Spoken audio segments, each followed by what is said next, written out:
Simpson came home that night. He and his wife had a row. She told him she was leaving him for Randall. He took the shotgun from the hall and killed her. Believe me, it was as simple as that. An assumption backed up by Randall? One the court accepted. It was Simpson's fingerprints on the gun. It was his gun, for God's sake. Of course his prints were on it. Her blood all over his hands, all over his clothes. What could Simpson say? What was there to say? That's why he refused to go into the witness box. Simpson could have said, I came home, found my wife in a pool of blood. I was shocked. I couldn't speak. I find that particularly naive. To Simpson, everything was unreal. Who knows what went through his mind? Perhaps it was you who told him about his wife's affair with Randall. Maybe up until then, he never suspected a thing. What if he loved her so much, he kept silent just to protect her good name? There are people like that. Simpson killed his wife. He took that gun in a jealous rage and blew her head off. You don't honestly believe that? Simpson was a murderer. This case has been playing on your conscience as much as it's been playing on mine. Otherwise, you wouldn't give me the time of day. All right. Convince me. Prove to me Simpson was innocent. I'm not your conscience. I'm not yours either. Gentlemen? We can't find the officer in charge of the case, and we can't find the case papers. I could try the places he doesn't usually go. If he's with a girl, he won't want anyone to find him. So what do we do?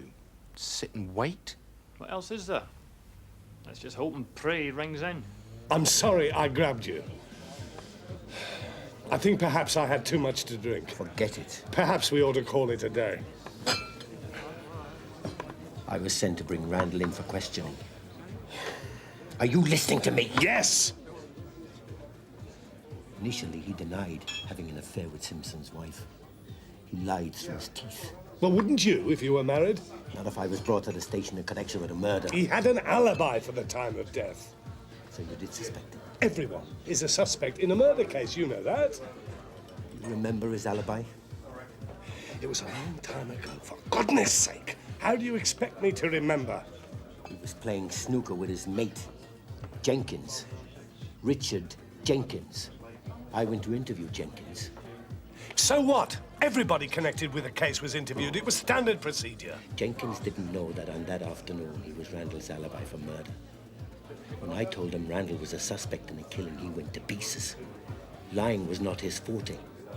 He firmly believed he was giving Randall an alibi for yet another afternoon in bed with Simpson's wife. Then why didn't you bring him in? Because you'd sewn the case up already as far as you were concerned. By the time I returned that evening, Simpson was already charged for the murder of his wife, and you were out celebrating another result with your top brass. I cannot accept that. You scared I might have tarnished your image? No. You didn't have access to the facts. I've been ducking and diving with women all my life. I know the score. Randall was out for some fun.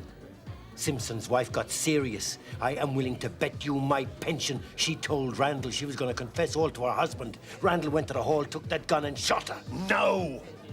And if you'd let me bring Jenkins in and question him further, instead of chucking me off the squad, you would have had your evidence. No, that is not true.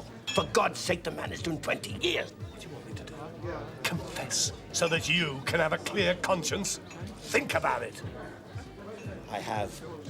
And I'm going to do something about it.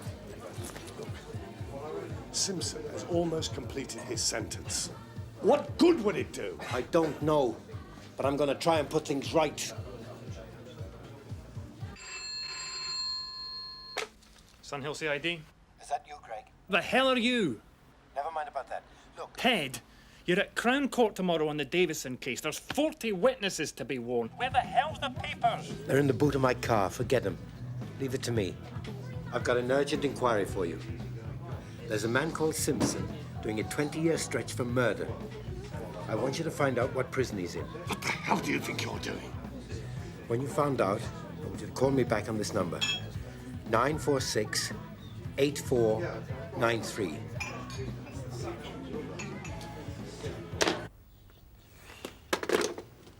What's he up to? God knows.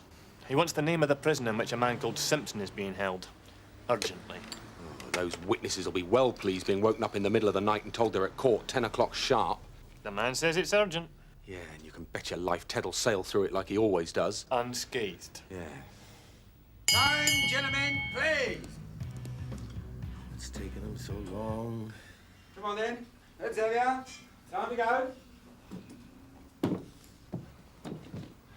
Can't you forget it? Let it alone. Let it be. Once I find out what prison he's in, I'm going to get the necessary authorization and we will visit him tomorrow. I want you to face Simpson again. I want you to tell him personally that you've made a mistake and that you want the case reopened. Then leave the rest to me. I can't. Oh, yes, you can. I want you two out now. This is not an office, you know. Just give us 2 minutes, all right? 2 minutes, and that's it. Greg? Simpson, he's dead. Committed suicide 2 years ago. Ted, do you mind telling I'm sorry, could you say that again? He's dead. 2 years ago. I'm sorry to have troubled you. What's the matter? What's happened? Simpson's dead. You're off the hook, Hopwood.